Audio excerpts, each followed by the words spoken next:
La voz resono por toda la iglesia como un trueno inesperado, que haces aquí, no fuiste invitada.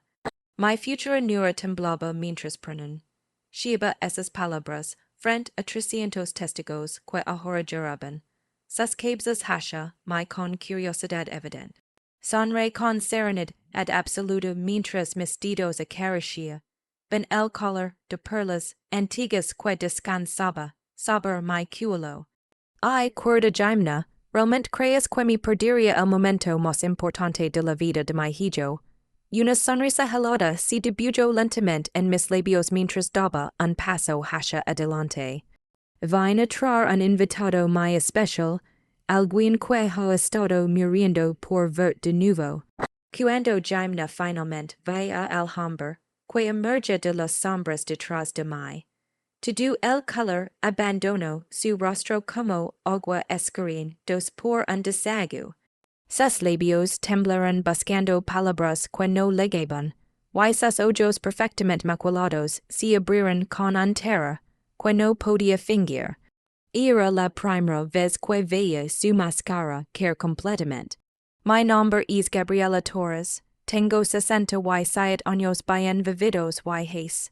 De hace medio año mi mayor preocupación consiste en elegir el vestido apropiado para usar en la boda de mi único hijo. Que equivocada estaba al pensar que eso sería mi única preocupación. La vida tiene formas sorprendentes de recordarnos que nunca debimos bajar la guardia completamente. Todo comenzó una tarde lluviosa de marzo, cuando Mateo apareció en mi puerta con una sonrisa que no había visto en su rostro desde la muerte de su padre 3 años atrás. Mamá, hay alguien que quiero que conozcas. Dijo con voz emocionada mientras entraba seguido de una mujer que parecía salida de una revista de moda. Cabello rubio cayendo en ondas calculadamente perfectas sobre hombros delicados, ojos grandes que brillaban con inocencia apparent y una sonrisa diseñada para derretir corazones congelados. Ella es gimna, anunció Mateo con orgullo paternal. Trabaja como enfermera pediátrica en el Hospital Central. Gimna extendió su mano con gracia estudiada. Señora Gabriela, es un verdadero honor conocerla finalmente. Mateo me ha contado historias maravillosas sobre usted. Su voz era melodiosa como música ensayada.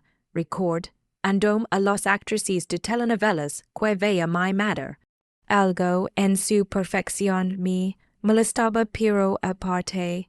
Esos pensamientos acusándome de ser una sugra paranoica típica.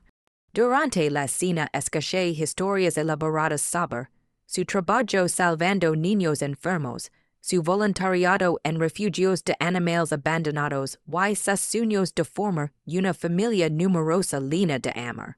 Cada palabra parecía diseñada específicamente para tocar las cuerdas correctas del corazón de cualquier madre. Observé a Mateo mirarla como si estuviera presenciando un milagro divino, y mi corazón se ablandó gradualmente. Desafortunadamente, mi familia nunca aprobó nuestra relación.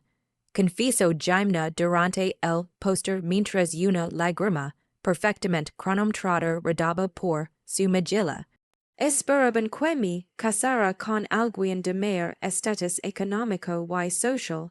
Me rechazaron completamente cuando les dije que había elegido el amor verdadero sobre el dinero. Mateo apretó su mano con devoción. No necesitamos su aprobación para ser felices, mi amor. Mi corazón se compadeció imaginando el dolor de una joven rechazada por seguir sus sentimientos auténticos. Las semanas siguientes pasaron como un vendaval incontrolable.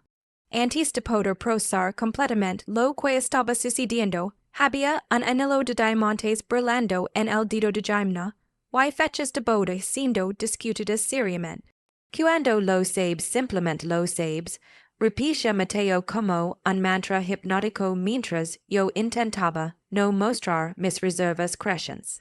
Jaimna quería una boda de cuento dejadas completo con todos los detalles imaginables.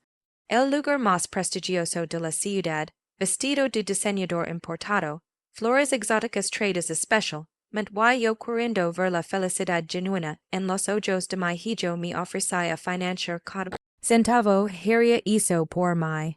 Pregunto Jaimna con ojos brillantes, que interpreté como gratitud profunda. Usted es la madre, que siempre soñé tener, pero nunca conocí. Me abrazo fuertemente, y sentí su cuerpo delicado temblar contra el mío. Los meses siguientes fueron un torbellino frenético de preparativos costosos. Liquidé inversiones importantes, vacié la póliza de seguro de mi difunto esposo, Héctor e incluso Hipot, que me casé para dar a Jaimna la boda espectacular que Mauricia según ella. El lugar elegido costó $15,000 solo para reservar la fecha. Su vestido Vera Wang requirió 2,000 más y 3 ajustes meticulosos por Jaimna insistía en que debía ser absolutamente perfecto hasta el último detalle. Las flores importadas de Ecuador sumaron otros miles mientras yo firmaba cheques sin do que cada gasto valía la pena por la felicidad de Mateo. Pero pequeñas inconsistencias comenzaron a acumularse molestandome como piedras en un zapato. Jaimna siempre pagaba en efectivo alegando ser anticuada con tecnología bancaria. Sus historias de infancia cambiaban sutilmente dependiendo del oyente.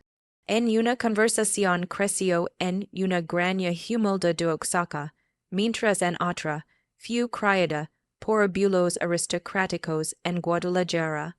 Y no te pers extran.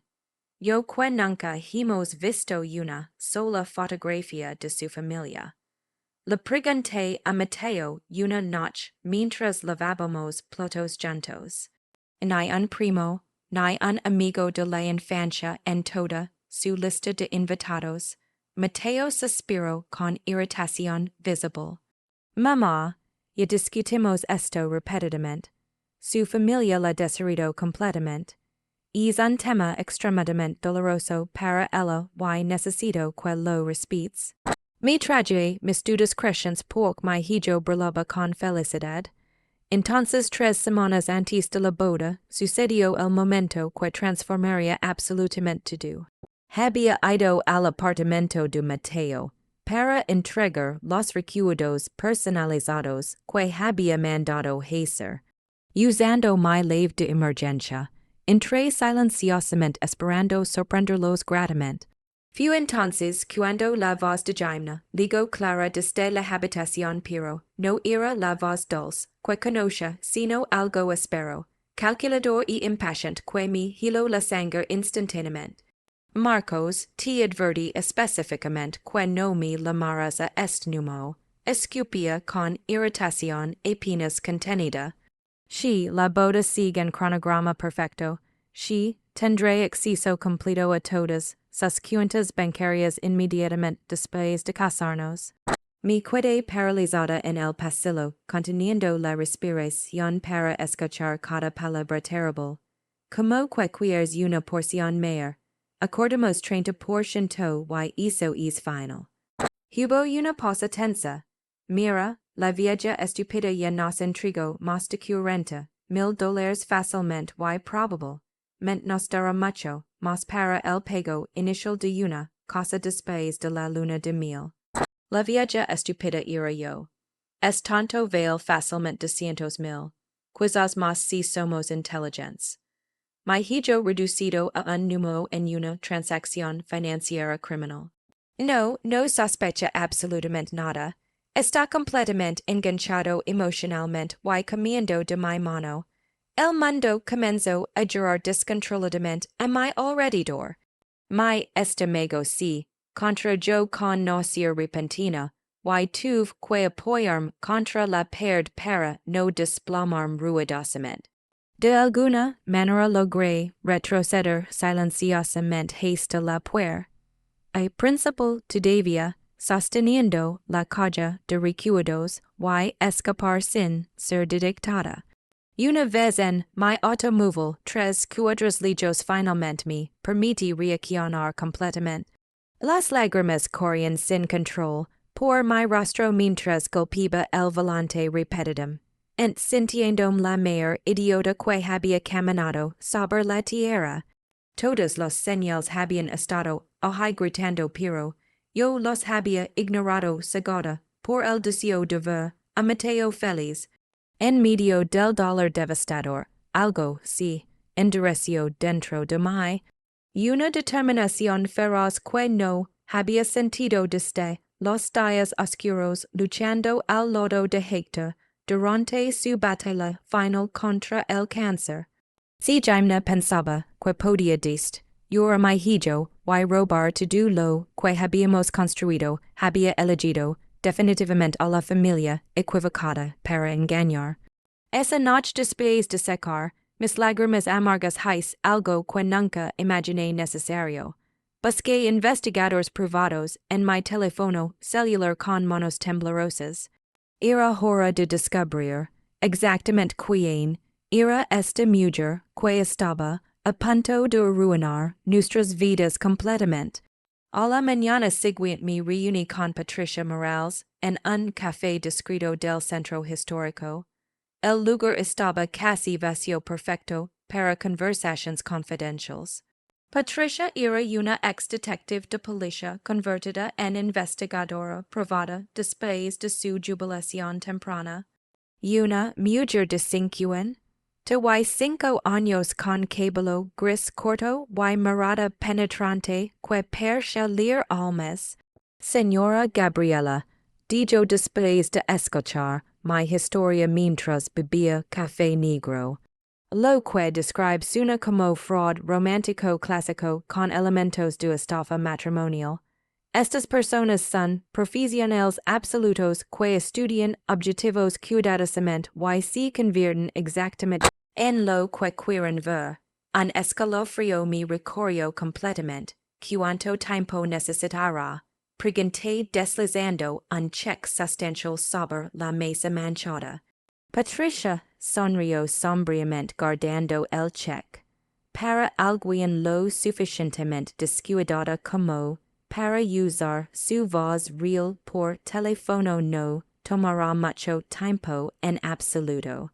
Los días siguientes fueron agonía pura. Cada vez que Jaimna aparecía con nuevos pedidos caros para la boda, yo tenía que sonreír y fingir que absolutamente nada había cambiado en nuestra relación. Cada abrazo calculado y cada mamá que salía de sus labios mentirosos me causaba repulsión física que apenas podía ocultar. 2 semanas después Patricia llamó con voz grave. Gabriela, necesitas sentarte para escuchar esto. Estaba en la cocina preparando té cuando mis piernas se volvieron débiles. Jaimna no existe en absoluto, continuó Patricia implacablemente. La mujer con quien tu hijo planea casarse es realmente Sofía Collins, 29 años, originaria de Tampico. Ha sido arrestada 3 veces en 5 años por fraud aunque solo fue condenada 1 vez. La tetera comenzó a pedir estridentemente pero no pude moverme para apagarla. Trabaja con cómplices masculinos que investigan objetivos y a veces se hacen pasar por familiares para dar credibilidad. Continuó Patricia distrayendo cada ilusión. El hombre del teléfono, Marcos Rivera, y su socio más frecuente.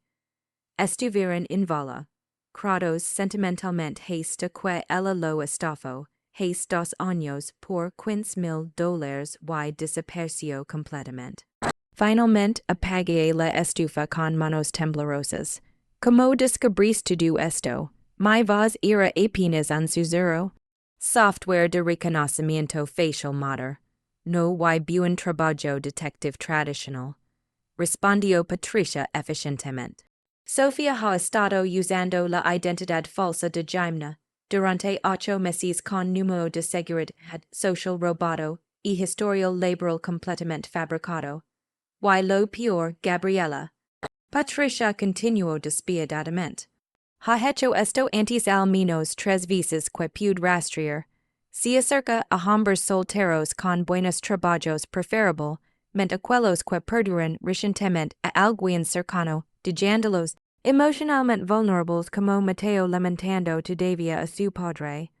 Los conquista, organiza bodas costosas pagadas por familias, obtiene acceso a cuentas bancarias y meses después desaparece con todo lo que pude levarse. Cerré los ojos imaginando el desastre que habría ocurrido sin mi intervención. Patricia, dije finalmente con voz más firme, necesito que encuentres a Marcos Rivera inmediatamente. Hubo una pausa curiosa. Gabriela, ¿qué estás planeando exactamente? Estoy pensando que un hombre buscando a Sofía durante 2 años enteros podría estar muy interesado en asistir personalmente a su boda. Casi pude sentir la admiración en la voz de Patricia. ¿Quieres llevarlo a la ceremonia pública? Sonreí fríamente. Quiero darle Jaime o mejor dicho a Sofía exactamente lo que merece frente a todos.